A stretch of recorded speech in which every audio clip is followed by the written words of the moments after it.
السلام علیکم ورحمۃ اللہ وبرکاتہ. نحمده ونصلی علی رسولہ الکریم. اما بعد فاعوذ باللہ من الشیطان الرجیم. بسم اللہ الرحمن الرحیم. رب اشرح لی صدری ویسر لی امری واحلل عقدۃ من لسانی یفقہوا قولی. لقد من الله على المؤمنين إذ بعث فيهم رسولا من أنفسهم يتلو عليهم آياته ويزكيهم ويعلمهم الكتاب والحكمة وإن كانوا من قبل لفي ضلال مبين. اللہ سبحانہ وتعالیٰ کا شکر ہے جس نے ہمیں اپنی کتاب کے ساتھ جوڑ دیا اور ایک بار پھر اس کو پڑھنے اور سمجھنے کا موقع عطا کیا. ہمارے اس پروگرام کا ایک اہم حصہ قرآن مجید کی تلاوت سننا ہے. قرآن مجید کی تلاوت سنتے ہوئے اپنی نیتوں کی تجدید کر لیں کہ اس کو ہدایت کے لیے، برکت کے لیے، شفا کے لیے سننا ہے. اس سے اپنے ایمان کی تجدید کرنی ہے. اس سے اپنی عملی زندگی کے لیے بہت سے سبق سیکھنے ہیں. تو انشاءاللہ اللہ سبحانہ وتعالیٰ سے دعا ہے کہ ہماری نیتوں کو خالص کرے اور ہمارے اس عمل کو قبول فرمائے اور ہم سب پر اپنی رحمت کی برکھا برسائے. اللہ سبحانہ وتعالیٰ ہماری اس کوشش کو قبولیت کا درجہ دے، درجات کی بلندی کا ذریعہ بنائے. تو آج ہم انشاءاللہ سورۃ آل عمران کی آیت نمبر 55 سے شروع کریں گے. اذ قال اللہ یا عیسیٰ انی متوفیک ورافعک الی ومطہرک من الذین کفروا وجاعل الذین اتبعوک فوق الذین کفروا الی یوم القیامہ ثم إلي مرجعكم فأحكم بينكم فيما كنتم فيه تختلفون.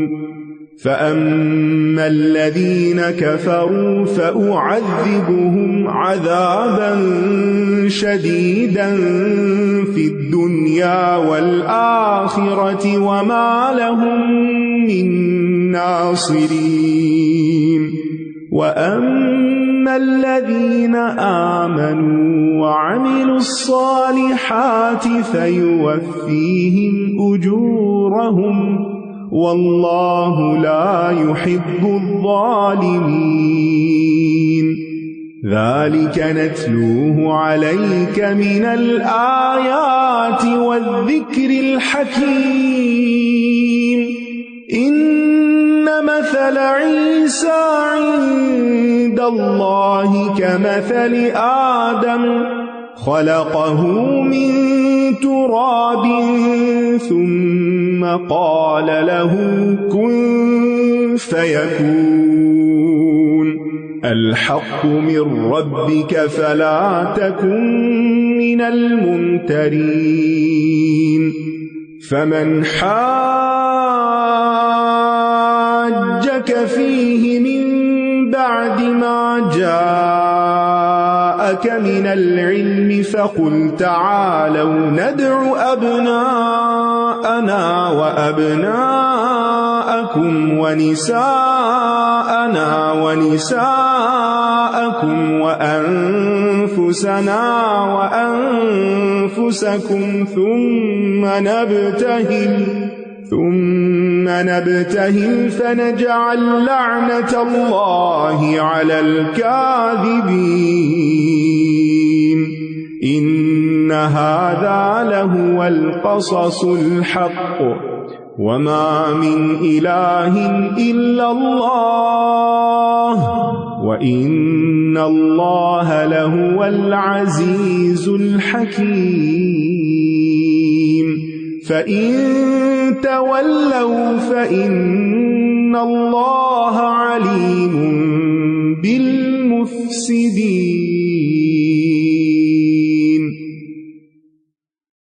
جب اللہ نے فرمایا اے عیسیٰ بے شک میں تجھے قبض کرنے والا ہوں اور تجھے اپنی طرف اٹھانے والا ہوں اور تجھے ان لوگوں سے پاک کرنے والا ہوں جنہوں نے کفر کیا اور جن لوگوں نے تیری پیروی کی انہیں قیامت کے دن تک کفر کرنے والوں پر فوقیت دینے والا ہوں. پھر تم سب کو میری ہی طرف لوٹنا ہے تو میں تمہارے درمیان اس چیز کے بارے میں فیصلہ کر دوں گا جس میں تم اختلاف کیا کرتے تھے. یہاں پر عیسیٰ علیہ السلام کے بارے میں بہت واضح بات کی جا رہی ہے کہ اللہ سبحانہ تعالیٰ نے ان کو اپنی طرف اٹھا لیا اور وہ دوبارہ پھر دنیا میں آئیں گے بھی. جیسے اللہ سبحانہ تعالیٰ نے ان کی زندگی کو، ان کی پیدائش کو ایک معجزہ بنایا، اسی طرح ان کا دنیا سے اٹھایا جانا بھی ایک معجزہ ہے اور پھر دوبارہ واپس آنا بھی. یہ اس بات کو ظاہر کرتا ہے کہ اللہ تعالیٰ جو چاہے کر سکتا ہے.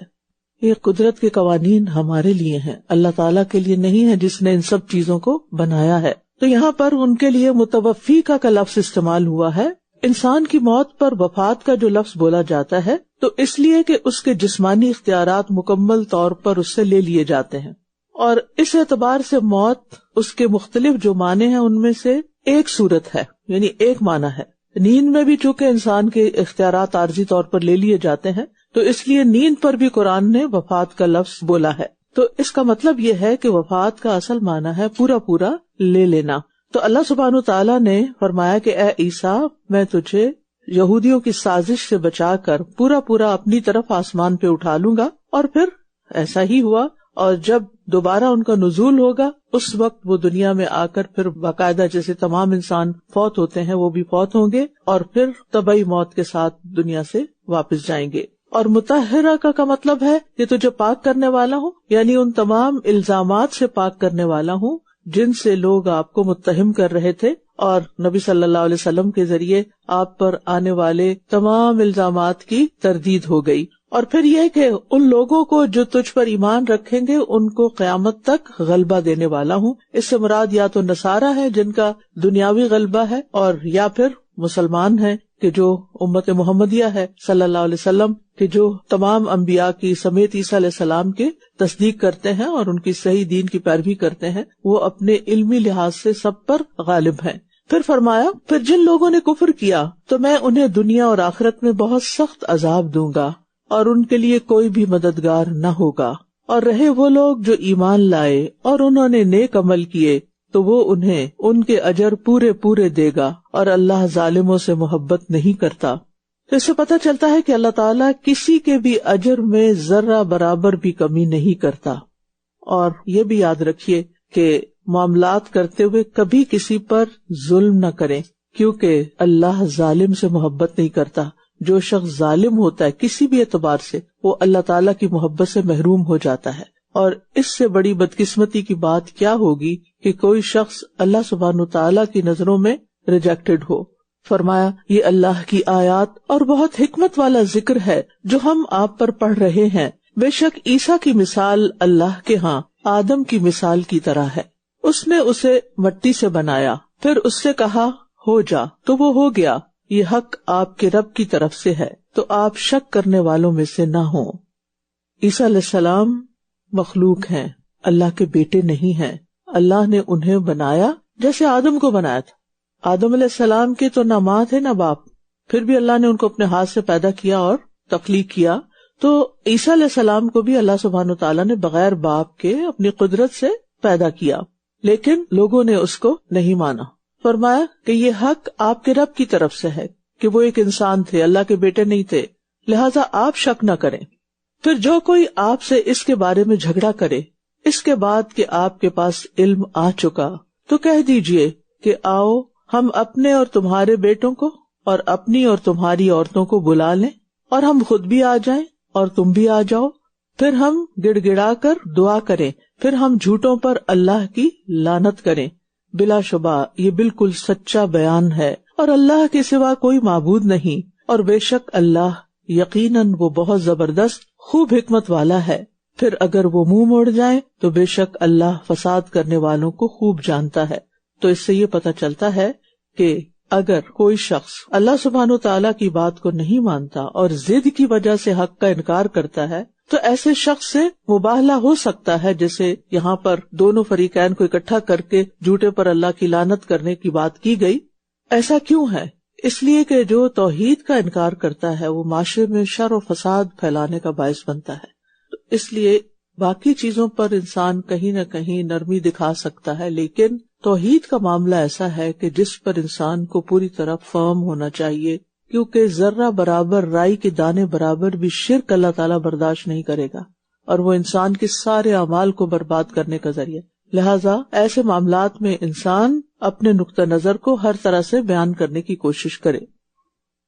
قل يا أهل الكتاب تعالوا إلى كلمة سواء بيننا وبينكم ألا نعبد إلا الله ولا نشرك به شيئا ولا يتخذ بعضنا بعضا أربابا من دون الله فَإِن تَوَلَّوْا فَقُولُوا اشْهَدُوا بِأَنَّا مُسْلِمُونَ يَا أَهْلَ الْكِتَابِ لِمَ تُحَاجُّونَ فِي إِبْرَاهِيمَ وَمَا أُنزِلَتِ التَّوْرَاةُ وَالْإِنجِيلُ إِلَّا مِن بَعْدِهِ أَفَلَا تَعْقِلُونَ هَا أَنْتُمْ هَؤُلَاءِ حَاجَجْتُمْ فِيمَا لَكُمْ بِهِ عِلْمٌ فَلِمَ تُحَاجُّونَ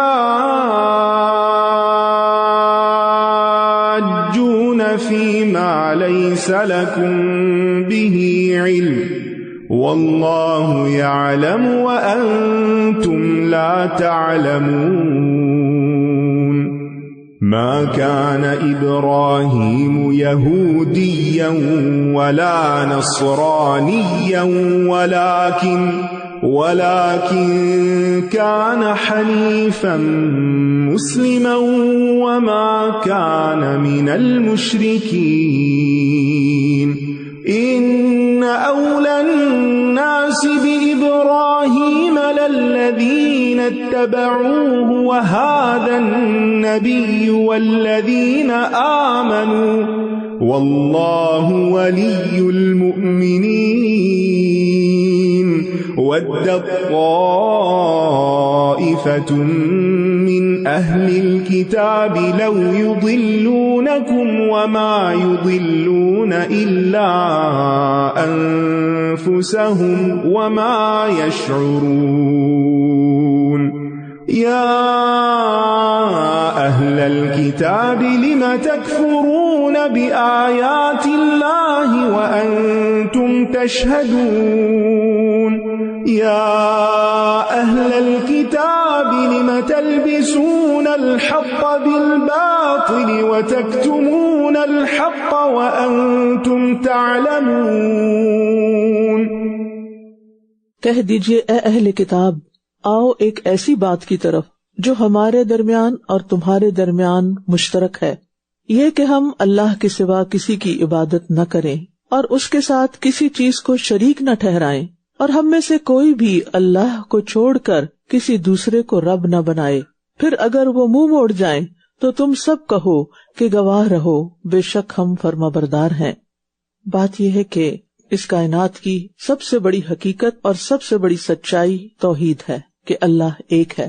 لہٰذا امت مسلمہ کو جو فریضہ تبلیغ دیا گیا ہے، اس میں سب سے پہلا کرنے کا کام کیا ہے کہ دوسروں کو ایک اللہ کی عبادت کی طرف بلایا جائے اور کامن ٹرمز پر بات کی جائے، کیونکہ تمام انبیاء ایک ہی بات لے کر آئے، یعنی توحید ہی کی بات۔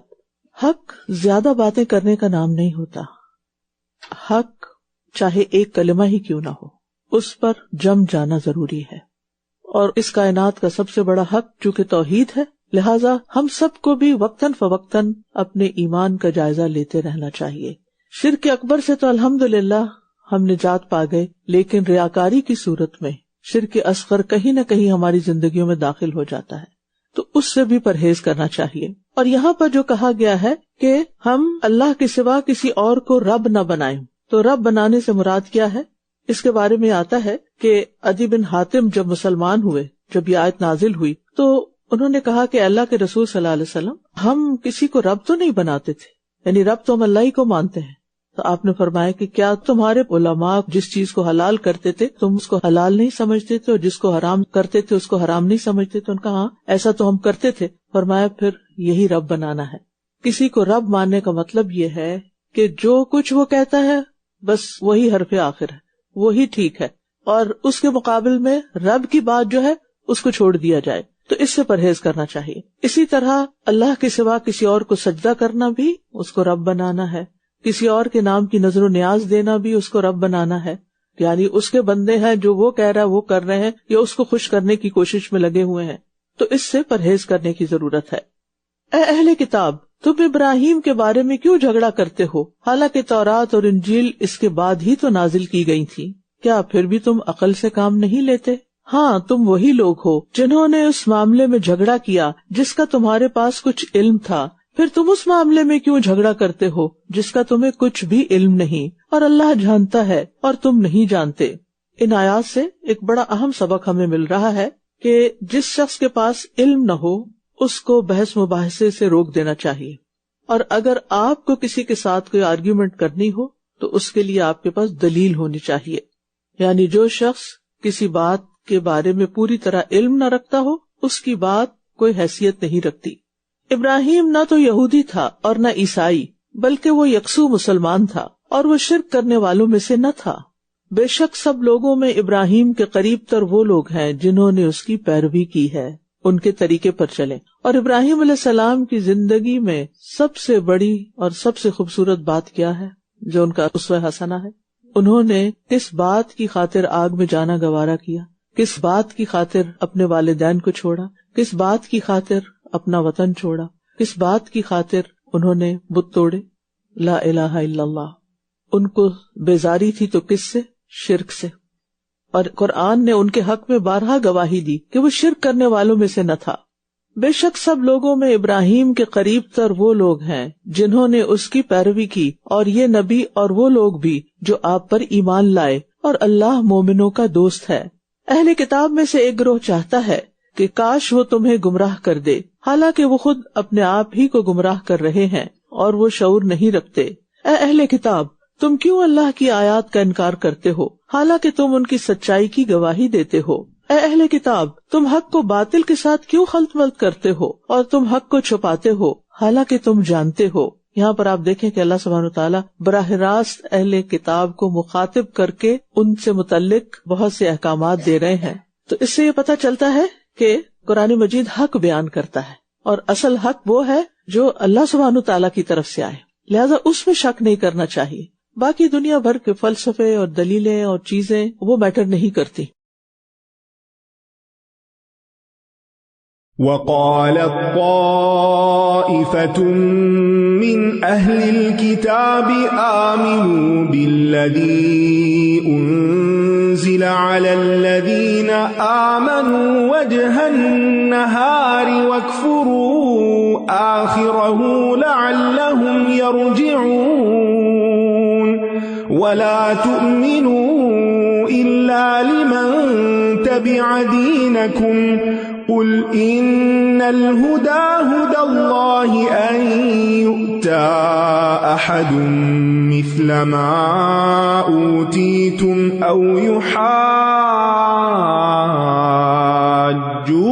عند ربكم قل إن الفضل بيد الله يؤتيه من يشاء واللہ واسع علیم یختص برحمتہ من یشاء واللہ ذو الفضل العظیم ومن أهل الكتاب من إن تأمنه بقنطار يؤده إليك ومنهم من إن تأمنه بدينار لا يؤده إليك إلا ما دمت عليه قائما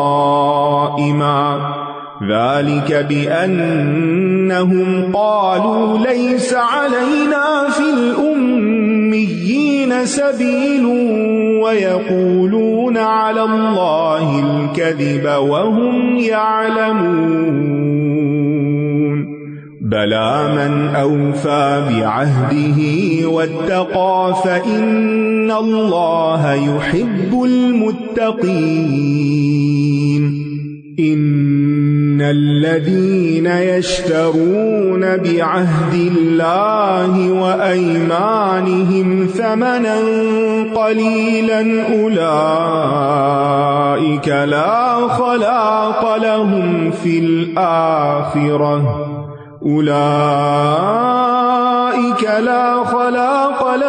في الآخرة ولا يكلمهم الله ولا ينظر إليهم يوم القيامة ولا يزكيهم ولهم عذاب أليم وإن منهم لفريقا يلوون ألسنتهم بالكتاب لتحسبوه من الكتاب وما هو من الكتاب ويقولون هو من عند الله وما هو من عند الله ويقولون على الله الكذب وهم يعلمون ما كان لبشر أن يؤتيه الله الكتاب والحكم والنبوة ثم يقول للناس كونوا عبادا لي من دون الله ولكن كونوا ربانيين بما كنتم تعلمون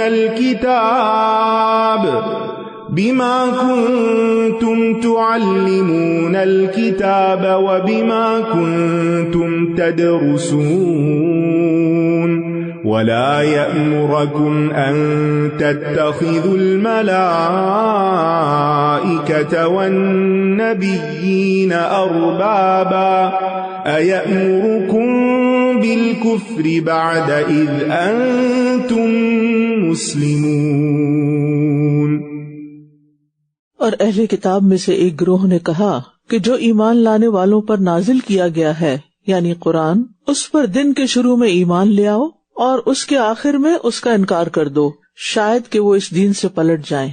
تو اس سے یہ پتہ چلتا ہے کہ ہر دور میں مسلمانوں کو ان کے دین سے پھیرنے کے لیے باقاعدہ سازشیں اور پلاننگ کی جاتی رہی ہے، جس کے بارے میں اللہ سبحانہ وتعالی یہاں انفارم کر رہے ہیں کہ یہ اپنی مجلسوں میں کس قسم کی باتیں کرتے ہیں۔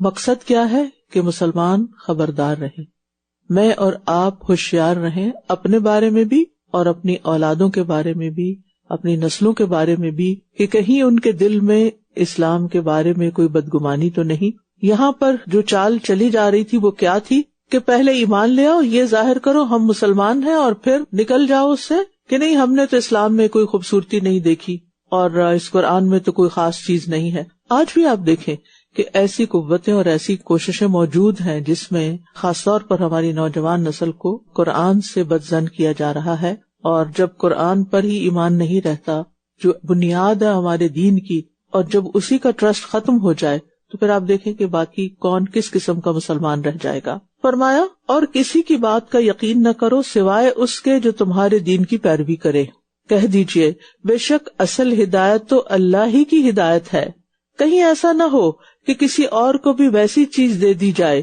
جو تمہیں دے دی گئی، یا یہ کہ تمہارے رب کے پاس جھگڑا کریں۔ یعنی یہ سب کچھ کیوں کر رہے تھے وہ؟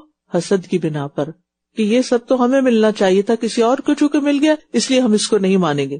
کہہ دیجئے بے شک فضل اللہ ہی کے ہاتھ میں ہے، وہ جسے چاہتا ہے عطا کرتا ہے، اور اللہ وسعت والا خوب علم والا ہے۔ اس سے ہمیں ایک سبق سیکھنا چاہیے، کسی کے پاس کوئی بھی نعمت دیکھیں تو حسد نہ کریں، جالس نہ ہوں، یہ تمنا نہ کریں کہ اس سے چلی جائے یہ نعمت، اس سے چھن جائے، بلکہ اللہ سے اس کا فضل مانگے، کیونکہ بے شک فضل اللہ ہی کے ہاتھ میں ہے، وہ جسے چاہتا ہے عطا کرتا ہے۔ تو بات یہ کہ اگر اللہ تعالیٰ کسی اور پر فضل کر سکتا ہے تو پھر وہ ہم پر بھی فضل کر سکتا ہے۔ تو بس اللہ من فضلہ، اللہ سے اس کا فضل مانگتے رہنا چاہیے۔ اور دوسرا یہ کہ اگر کسی کی نعمت دیکھ کر دل میں تکلیف شروع ہو گئی ہے، بے چینی شروع ہو گئی ہے، بے قراری آ گئی ہے تو کیا کریں؟ اپنی نعمتوں کو گننا شروع کر دیں. جب آدھا دن گزر جائے تو سوچا کریں آج کے دن میں میرے ساتھ کیا کیا اچھا ہوا ہے. جب سارا دن گزر جائے تو پھر سوچا کریں آج پورے دن میں میرے ساتھ کیا کیا اچھا ہوا ہے. اگر اس وقت بھی آپ یہ ایکٹیویٹی کریں، سوچنا شروع کریں کہ صبح سے لے کے اب تک مجھے کیا کیا ملا ہے، کون کون مجھے دیکھ کے مسکرایا ہے، کس کو دیکھ کے میرا دل خوش ہو گیا ہے، میرے کھانے میں کیا کچھ تھا، میں صحت مند تھی، میں چلنے پھرنے کے قابل تھی. اور بھی بہت ساری ایسی چیزیں ہوتی ہیں جو ہر روز بہت اچھی ہوتی ہیں لیکن ہم ان کو شمار ہی نہیں کرتے. لہٰذا اگر کسی جگہ ہماری زندگی میں کوئی کمی ہے اور دوسرے کی زندگی میں وہ کمی نہیں تو ہم اس کو دیکھ کر غمگین ہو جاتے ہیں. تو اس غم سے باہر نکلنے کی ضرورت ہے اور یہ صرف اس وقت ممکن ہے جب آپ اپنی نعمتوں کو گننا شروع کریں گے. روزانہ یہ ایکٹیویٹی آپ کریں گے تو آپ بہت اچھا فیل کرنا شروع کر دیں گے.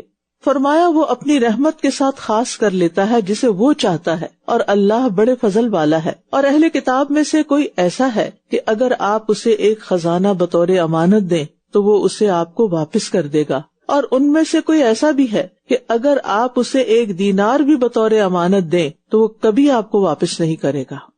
ہر قوم میں دونوں طرح کے لوگ ہوتے ہیں، مگر یہ کہ آپ اس کے سر پر کھڑے رہیں. یہ اس وجہ سے کہ ان کا کہنا یہ ہے کہ ہم سے امیوں کے بارے میں یعنی عربوں کے بارے میں کوئی مواخذہ نہیں ہوگا، اور یہ اللہ پر جھوٹ کہتے ہیں، حالانکہ یہ جانتے ہیں کہ اللہ تعالیٰ نے ایسی کوئی بات نہیں کہی. تو یہاں آپ دیکھ رہے ہیں کہ اللہ سبحانہ تعالیٰ کا انصاف کہ اگر مشرکین میں سے بھی کسی کے اندر کوئی خوبی ہے تو اس خوبی کو ظاہر کر دیا گیا ہے، اور اسی طرح دیگر لوگوں میں بھی. اور پھر یہاں پر امانت کا پاس رکھنے کی بات کی کہ کچھ لوگ بائی نیچر امانتوں کا پاس رکھتے ہیں. کسی کی چھوٹی سی چیز بھی ہوگی، چھوٹی سی بات بھی ہوگی تو اس کی حفاظت کریں گے، لیکن کچھ لوگ دوسروں کی تو کیا اپنی چیزوں کی بھی حفاظت سے بالا ہوتے ہیں. اور پھر آپ دیکھیے کہ لوگوں کے مال باطل طریقے سے کھانے میں ایک چیز یہ بھی آتی ہے کہ کسی کی امانت غصب کر جائے انسان اور وہ اس کو واپس نہ لوٹائے. اور پھر ایسا کب کرتا ہے انسان؟ جب وہ دوسرے کو کمزور سمجھتا ہے، حقیر سمجھتا ہے، کر لو جو کرنا ہے، نہیں کرتا واپس، کوئی نہیں لی میں نے، صاف انکار کر دے. تو ایسے لوگ ہوتے ہیں. ہمیں یہ دیکھنا چاہیے کہ ہم کن میں شمار ہوتے ہیں. کیا ہم امانتوں کا پاس رکھنے والے؟ کیونکہ جنت الفردوس کے وارث وہ لوگ ہیں جن کی صفات کیا ہے؟ والذین ھم لاماناتہم وعہدہم راعون، جو اپنی امانتوں اور عہدوں کی نگہداشت کرتے ہیں، ان کی حفاظت کرتے ہیں. فرمایا کیوں نہیں، مواخذہ تو ہوگا، ہاں جس نے اپنا عہد پورا کیا اور تقوی اختیار کیا تو یقیناً اللہ متقی لوگوں سے محبت کرتا ہے. معاہدوں کو پورا کرنا، امانتوں کو لوٹانا اور وعدے پورے کرنا، یہ تقوی ہے، اور جو تقوی اختیار کرتا ہے وہ اللہ کا محبوب بن جاتا ہے. فرمایا بے شک جو لوگ اللہ کے عہد اور اپنی قسموں کو تھوڑی قیمت کے عوض بیچ ڈالتے ہیں ان کے لیے آخرت میں کوئی حصہ نہ ہوگا، اور قیامت کے دن اللہ ان سے کلام نہ کرے گا اور نہ ان کی طرف دیکھے گا اور نہ ہی ان کو پاک کرے گا، بلکہ ان کے لیے دردناک عذاب ہوگا. یاد رکھیے، جھوٹی قسمیں کھا کر اپنا سودا بیچنا دراصل اللہ کو ناراض کرنا ہے، اور اللہ تعالیٰ ان پر ایسا ناراض ہوگا کہ قیامت کے دن ان کی طرف دیکھے گا بھی نہیں، ان سے بات تک نہیں کرے گا، ان کو پاک نہیں کرے گا، ان کو معاف نہیں کرے گا. تو اس لیے امانتیں ہوں، عہد ہوں، قسمیں ہوں، ان سب چیزوں کو دنیاوی مفادات سے بالا رکھنا چاہیے اور اللہ کے ہاں جواب دہی سے بچنے کے لیے ان کی حفاظت کرنی چاہیے.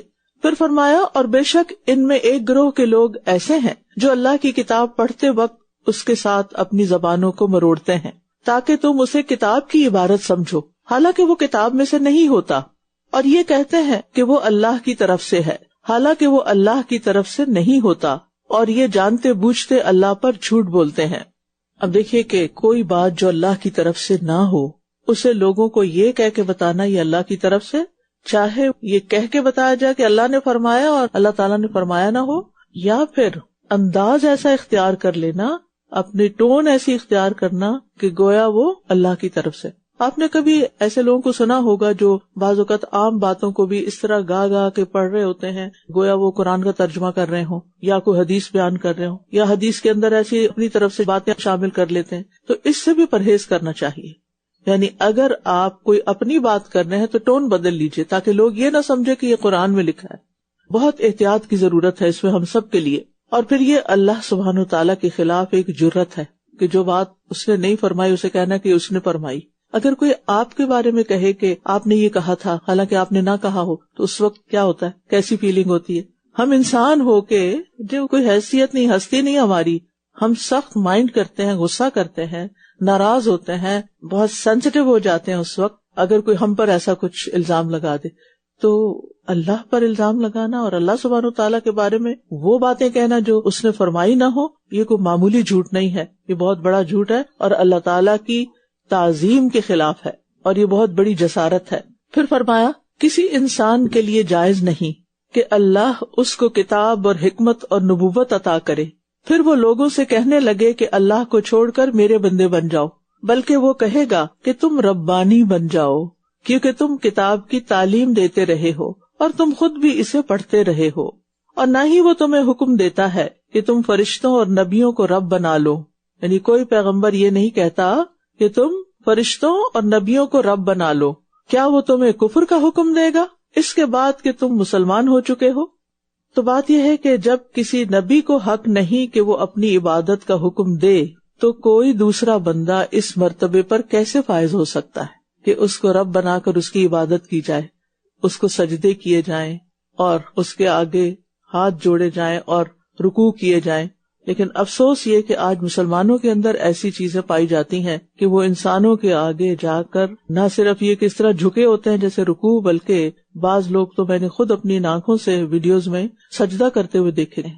تو سجدہ عبادت کے لیے ہوتا ہے. ہماری شریعت میں سجدہ تعظیمی منع ہے, پہلی شریعتوں میں اجازت تھی, ہمارے لیے منع ہے. اسی طرح کسی کے آگے رکوع میں جھکنا یہ بھی درست نہیں. یعنی کوئی بھی ایسی چیز جو صرف اللہ کے لیے زیبا ہے اس کو کسی انسان کی طرف منسوب نہیں کرنا چاہیے. مثلاً یہ کہ غلطی سے پاک صرف ایک ہستی ہے اور وہ کون ہے؟ اللہ سبحانہ وتعالیٰ کی. ٹھیک ہے, اب یہ سمجھ لینا کہ فلاں انسان نے تو کبھی کوئی غلطی نہیں کی, یہ بھی درست نہیں.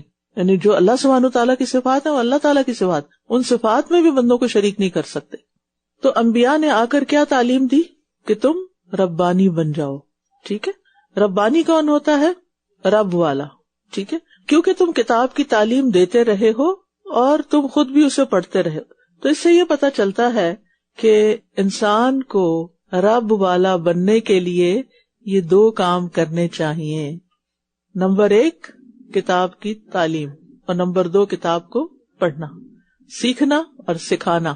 اگر آپ اللہ تعالیٰ سے قریبی تعلق قائم کرنا چاہتے ہیں, محبت کا تعلق قائم کرنا چاہتے ہیں, خشیت کا تعلق قائم کرنا چاہتے ہیں, ہر لمحہ کنیکٹڈ رہنا چاہتے ہیں, تو اس کے لیے یہ بہترین نسخہ ہے. ساری زندگی قرآن کے طالب علم بنے رہیں اور ساری زندگی قرآن کو سکھانے والے بنے رہیں, چاہے تھوڑا تھوڑا ہی کیوں نہیں, چاہے چند حروف ہی کیوں نہیں. آپ دیکھیے کہ اس وقت اتنا آسان ہو گیا دوسروں کو سکھانا. سکھانے میں ضروری نہیں کہ لمبی چوڑی تشریح کی جائے.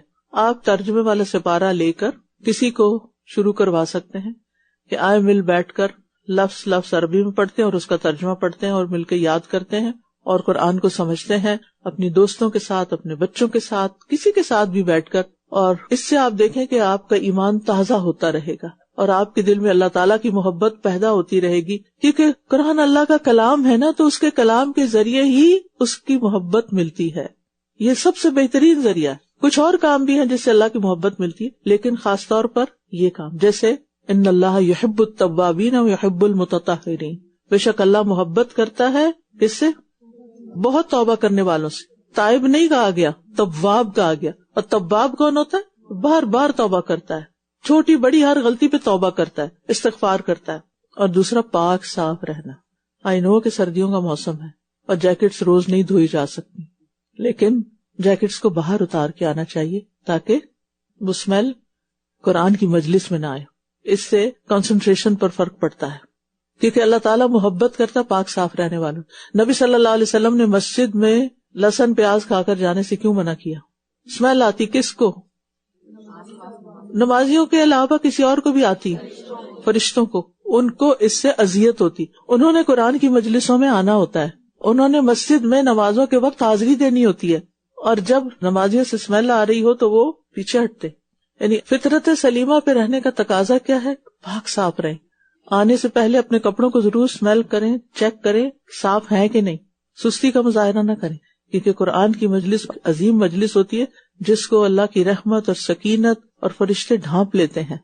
تو ایسا نہ ہو کہ ہم سے کسی انسان کو تکلیف ہو یا پھر فرشتوں کو تکلیف ہو اور وہ چلے ہی نہ جائیں، کیونکہ اس طرح جو امامت کرا رہا ہوتا ہے اس کی امامت میں بھی خلل آتا ہے، اور جو سبق پڑھا رہا ہوتا ہے اس کے سبق پڑھانے میں بھی کنسنٹریشن میں فرق پڑ جاتا ہے. تو جو مقصد ہوتا ہے وہ نہیں پھر اس سے حاصل ہوتا اس کو. تو بہرحال علم کا فائدہ یہ ہوتا ہے کہ انسان اللہ تعالیٰ کے ساتھ گہرا تعلق بنا لیتا ہے، اور اس میں ضروری نہیں ہوتا کہ کوئی بہت لمبی چوڑی باتیں اور فلسفے آپ سکھائیں لوگوں کو. آپ چھوٹی چھوٹی چیزوں سے شروع کر سکتے ہیں.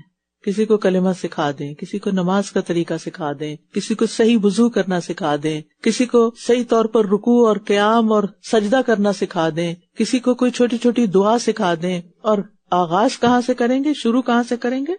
اپنے گھر والوں سے. ٹھیک ہے، نبی صلی اللہ علیہ وسلم نے تبلیغ کہاں سے شروع کی تھی؟ آپ کو کیا حکم ملا تھا؟ انذر عشیرتک الاقربین. اپنے جو اقرب لوگ ہیں، سب سے زیادہ قریب ہیں، ان سے آغاز کریں. اور آپ بھی اس خیر میں شریک ہو سکتے ہیں، کیونکہ جہالت بہت عام ہے، اندھیرے بہت ہیں، لیکن ان اندھیروں میں اگر کوئی چھوٹی سی کینڈل بھی لگا دے نا تو بہت دور تک روشنی جاتی ہے. تو اس لیے اپنے آپ کو اس سے محروم نہ کریں. اور ایسی تعلیم انتہائی ضروری ہے جو ہمیں اللہ کی بندگی کرنا سکھائے. ہر انسان کے لیے ضروری ہے، کیونکہ واپسی اللہ کی طرف ہے اور اس نے پوچھنا ہے. اور ایسی تعلیم سے دور رہنا چاہیے کہ جو اللہ کے سوا کسی اور کا بندہ بنا دے یا کسی اور کو رب کا مقام دے دے، کیونکہ ایسی تعلیم اللہ اور اس کے رسول کی تعلیم نہیں ہو سکتی. وَإِذْ أَخَذَ اللَّهُ مِيثَاقَ النَّبِيِّينَ لَمَا آتَيْتُكُم مِّن كِتَابٍ وَحِكْمَةٍ ثُمَّ جَاءَكُمْ رَسُولٌ مُصَدِّقٌ لِّمَا مَعَكُمْ لَتُؤْمِنُنَّ بِهِ وَلَتَنصُرُنَّهُ قال أأقررتم وأخذتم على ذلكم إصري قالوا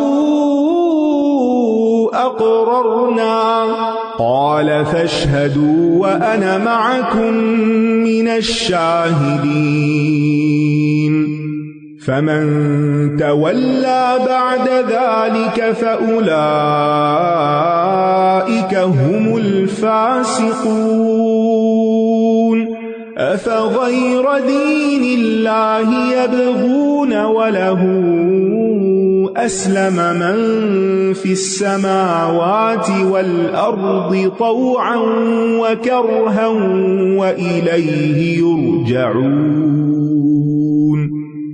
قل آمنا بالله وما أنزل علينا وما أنزل على إبراهيم وإسماعيل وإسحاق ويعقوب والأسباط وما أوتي موسى وعيسى والنبيون من ربهم لا نفرق بين أحد منهم ونحن له مسلمون ومن يبتغ غير الإسلام دينا فلن يقبل منه وهو في الآخرة من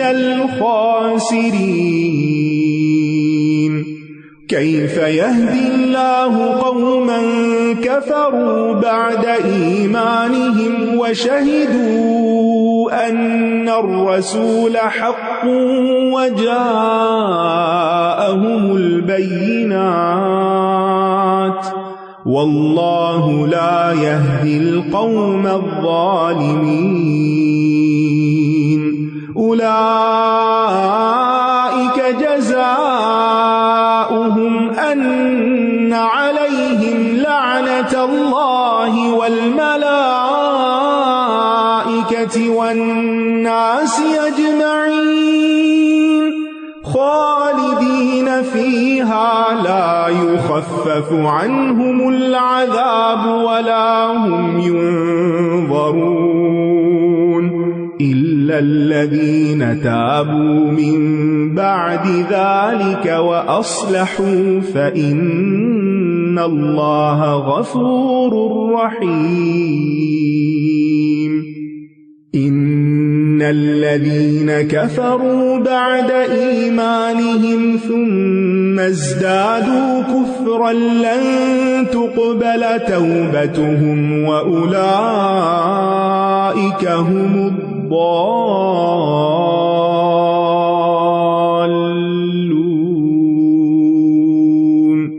إِنَّ الَّذِينَ كَفَرُوا وَمَاتُوا وَهُمْ كُفَّارٌ فَلَن يُقْبَلَ مِنْ أَحَدِهِم مِّلْءُ الْأَرْضِ ذَهَبًا وَلَوِ افْتَدَىٰ بِهِ أُولَٰئِكَ لَهُمْ عَذَابٌ أَلِيمٌ وَمَا لَهُم مِّن نَّاصِرِينَ۔ اور جب اللہ نے تمام نبیوں سے پختہ عہد لیا کہ میں کتاب و حکمت میں سے جو بھی تمہیں عطا کروں، پھر تمہارے پاس وہ رسول آ جائے جو اس کی تصدیق کرنے والا ہو جو تمہارے پاس پہلے سے موجود ہے، تو تم ضرور اس پر ایمان لانا اور ضرور اس کی مدد کرنا۔ فرمایا، کیا تم اقرار کرتے ہو اور اس پر میرا عہد قبول کرتے ہو؟ انہوں نے کہا، ہم نے اقرار کیا۔ فرمایا، پھر گواہ رہو اور میں بھی تمہارے ساتھ گواہوں میں سے ہوں۔ تو اس کے بعد جو کوئی منہ موڑ جائے تو یہی لوگ فاسق ہیں، یعنی نافرمان ہیں، بات نہیں ماننے والے۔ کیا پھر وہ اللہ کے دین کے علاوہ کوئی اور دین تلاش کرتے ہیں؟ حالانکہ آسمانوں اور زمین میں جو بھی ہے خوشی اور ناخوشی سے اسی کا فرما بردار ہے، اور وہ اسی کی طرف لوٹائے جائیں گے۔ کہہ دیجئے، ہم اللہ پر ایمان لائے اور اس پر جو ہم پر نازل کیا گیا، اور جو ابراہیم، اسماعیل، اسحاق، یعقوب اور اولاد یعقوب پر نازل کیا گیا، اور جو موسیٰ اور عیسیٰ اور تمام انبیاء اپنے رب کی طرف سے دیے گئے، ہم ان میں سے کسی ایک کے درمیان بھی فرق نہیں کرتے، اور ہم اسی کے فرما بردار ہیں۔ تو آپ دیکھ رہے ہیں کہ ایک طرف آسمان و زمین کی ہر چیز اللہ کی فرما بردار ہے، اور دوسری طرف یہ تمام انبیاء اور ان کی اولادیں جو ان میں سے اللہ کی فرما بردار تھی۔ میں کبھی سوچتی ہوں کہ ہر چیز اللہ کی فرما برداری کر رہی ہے۔ مثلاً یہ سنو کے پائل جو ہیں، یہ کس کی فرما برداری میں اترے ہیں؟ یہاں اللہ کی فرما برداری میں۔ یہ آسمان، یہ سورج، یہ بادل، یہ ہوائیں کبھی کسی رخ پہ چلتی ہیں، کبھی کسی رخ پہ، ان سب کو کون کنٹرول کر رہا ہے؟ صرف اللہ، اسی کا حکم چل رہا ہے ان پر۔ یہ سب تو اطاعت گزار ہیں، فرما بردار ہیں، ان کے پاس اختیار نہیں ہے، لیکن پھر بھی اللہ کی تسبیح بھی کرتے ہیں اور اطاعت بھی کرتے ہیں۔ اگر یہ سب اطاعت گزار ہیں اور میں نے نافرمانی کی تو کیا اللہ تعالیٰ کا کوئی نقصان ہے؟ اللہ کا تو کوئی نقصان نہیں، کیونکہ ہر چیز اس کی فرما بردار۔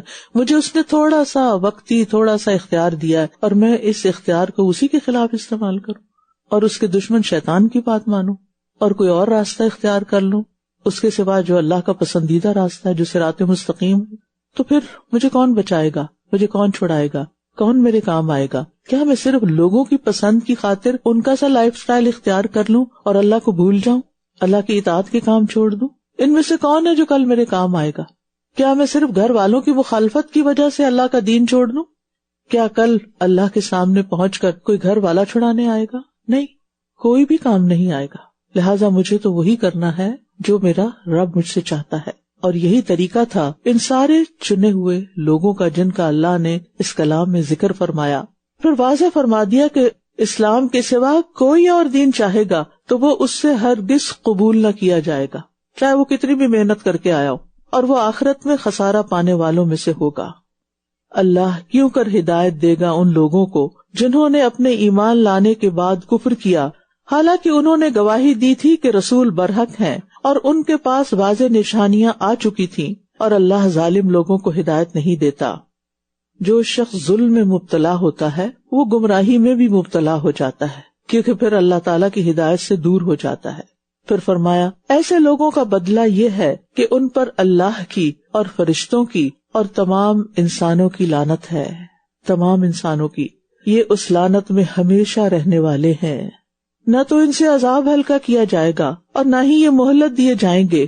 یہ کس کی بات ہو رہی ہے؟ یہ ان کی بات ہو رہی ہے جنہوں نے ایمان لانے کے بعد کفر اختیار کیا، جنہوں نے رسولوں کو پہچان لیا، جن کے پاس واضح نشانیاں آ گئیں، جو اسلام کو سچا دین مانتے ہیں لیکن اس کی پیروی نہیں کرتے. ایسے لوگوں کا بدلہ یہ ہے کہ ان پر اللہ کی اور فرشتوں کی اور تمام انسانوں کی لعنت. یہ اس لعنت میں ہمیشہ رہنے والے ہیں. نہ تو ان سے عذاب ہلکا کیا جائے گا اور نہ ہی یہ مہلت دیے جائیں گے، مگر جن لوگوں نے اس کے بعد توبہ کی اور اصلاح کر لی تو بے شک اللہ بہت بخشنے والا نہایت رحم کرنے والا ہے. یاد رکھیے، بڑے سے بڑے گناہگار کے لیے بھی توبہ کا دروازہ کھلا ہے. گناہ کتنا بھی بڑا ہو، گناہ کتنے بھی زیادہ ہوں، حتیٰ کہ آسمانوں تک پہنچ جائیں، لیکن اگر انسان سچے دل سے توبہ کرتا ہے تو اللہ سبحانہ تعالیٰ پرواہ نہیں کرتا اور سارے گناہ معاف کر دیتا ہے. اس لیے اللہ سے توبہ کی توفیق بھی مانگتے رہیں اور توبہ بھی کرتے رہیں. یعنی کسی بھی نافرمان بندے کے سامنے توبہ کا دروازہ بند نہیں ہوتا، خواہ وہ کفر میں، شرک میں، نافرمانیوں میں جہاں بھی پہنچ جائے، توبہ کا دروازہ کھلا ہے. ہاں، توبہ کا دروازہ کب بند ہوگا؟ جب موت کا فرشتہ نظر آ جائے گا، جان حلق میں پھنس جائے گی. تو توبہ پچھلے سارے گناہوں کو مٹا دیتی ہے. پھر فرمایا، بے شک جن لوگوں نے اپنے ایمان لانے کے بعد کفر کیا پھر وہ کفر میں بڑھتے چلے گئے، یعنی کفر میں ہی ترقی کر لی، توبہ نہیں کی اور آگے بڑھ گئے، تو ان کی توبہ ہرگز قبول نہ کی جائے گی، اور یہی لوگ دراصل گمراہ ہیں. بے شک جن لوگوں نے کفر کیا اور وہ اس حال میں مرے کہ وہ کافر تھے تو ان میں سے کسی ایک سے بھی زمین بھر سونا، گولڈ ہرگز قبول نہ کیا جائے گا، اگرچہ وہ اسے فدیے میں دینا چاہے. یعنی خود کو بچانے کے لیے اگر پوری زمین بھر سونا، یعنی پورے پلانٹ کے وزن جتنا سونا وہ دینا چاہیں کہ یہ لے لے اور ہماری جان چھوڑ دیں، تو وہ قبول نہ ہوگا. اول تو وہ ملے گا ہی کہیں سے نہیں، اور اگر کہیں ہو بھی تو فائدہ نہیں. یہی وہ لوگ ہیں جن کے لیے دردناک عذاب ہے اور ان کے لیے کوئی بھی مددگار نہ ہوگا. اس لیے اس زندگی میں سب سے قیمتی چیز ایمان ہے، توحید پر قائم ہونا ہے، اور اچھا خاتمہ اس شخص کا ہے جو اسی کلمے کے ساتھ دنیا سے رخصت ہو. اسی کے لیے آگے بخشش اور نجات ہے.